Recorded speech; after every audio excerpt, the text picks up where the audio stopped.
Tollywood অভিনেত্রী স্বস্তিকা মুখার্জি সিরিয়ালে কাজের মাধ্যমে শোবিজে ইন্ডাস্ট্রিতে ক্যারিয়ার শুরু করেন। অভিনয় জীবনে উপহার দিয়েছেন একগুচ্ছ সিনেমা। গত বছর নির্মাতা সৃজিত মুখার্জির টেক্কা ছবিতে দেখা গিয়েছিল অভিনেত্রীকে। একসময় সৃজিতের সঙ্গে চুটিয়ে প্রেম করতেন অভিনেত্রী। সেই সব কথা এখন অতীত। বর্তমানে দুজন একে অপরের খুব ভালো বন্ধু। প্রাক্তনদের নিয়ে সবসময় খোলামেলা কথা বলতে পছন্দ করেন স্বস্তিকা। ভারতীয় সংবাদ মাধ্যম আজকালের এক প্রতিবেদনে বলা হয়েছে, সম্প্রতি এক সাক্ষাৎকারে প্রাক্তন প্রেমিক সৃজিতের অসুস্থ হওয়ার কারণ জানালেন অভিনেত্রী। জানালেন প্রাক্তনকে কি পরামর্শ দিতে চান। স্বস্তিকা সেই সাক্ষাৎকারে জানিয়েছেন তিনি সৃজিতকে জিজ্ঞেস করতে চান কবে সে একটু শাকসবজি খাবেন আর রেড মিট থেকে নিজেকে দূরে রাখবেন।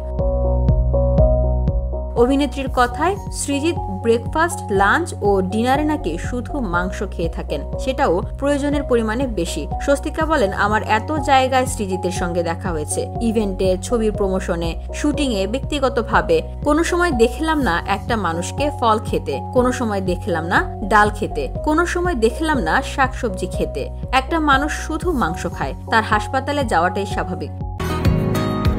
বসুন্ধরা, উত্তরা, বনশ্রী, কুড়িল ও বাড্ডা সহ রাজধানীর বিভিন্ন স্থানে অভিজাত ও অত্যাধুনিক মানের ফ্ল্যাট কেনার এক নির্ভরযোগ্য প্রতিষ্ঠান প্লেজেন্ট প্রপার্টিজ লিমিটেড। তাই আপনার স্বপ্নের আবাসনের জন্য আজই যোগাযোগ করুন। Pleasant properties limited, where destiny matches eventually.